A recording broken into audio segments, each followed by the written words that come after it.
Hey YouTube, it's your girl Razia J and I'm back with another video. If this is your first time landing on my channel, seeing my face, welcome, welcome, welcome. Glad to have you here. And if you have been rocking with Ray, thank you so much for the continual support.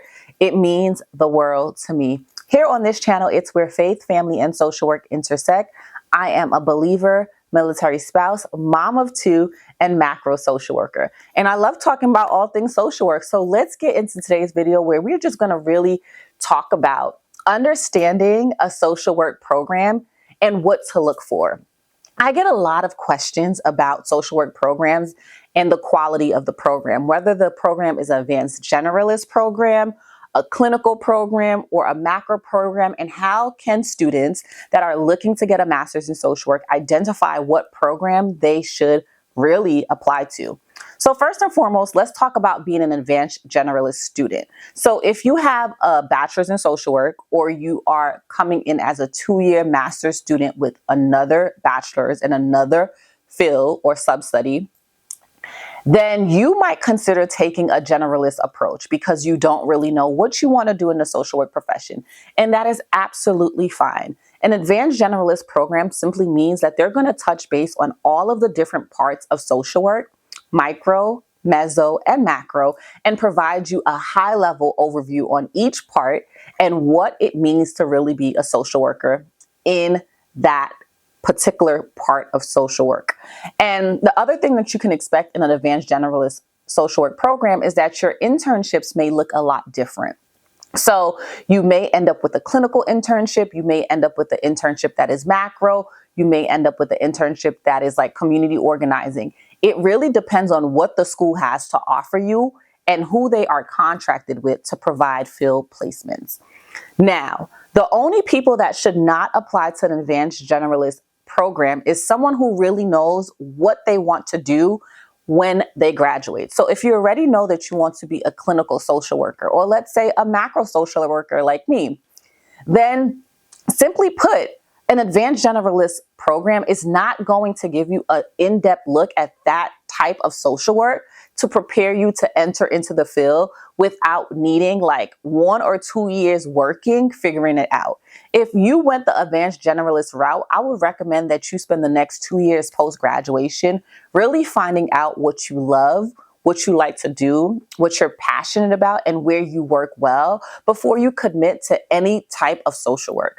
Now, if you know right now, as you're watching this video, that you want to do clinical work, I would highly recommend just looking for a clinical program.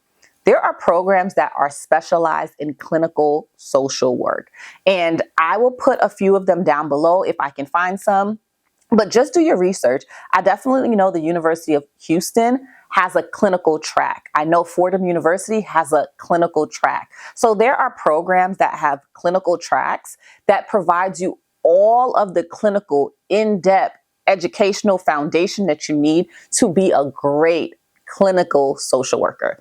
And if you know you want to be a clinical social worker, you might want to leave your program with a certification or with other toolkits under your belt so that you can be more marketable when you graduate. So if you already know, hey, I want to be a clinical social worker, you should not apply to an advanced generalist program because it's not going to give you the in-depth look of clinical social work to prepare you, 1, for licensure, 2, for the field and working as a clinical social worker, and 2, to do therapy at a level that you are confident and competent once you graduate. Now, if you are watching this video and you know for sure you want to be a macro social worker, I would highly recommend that you consider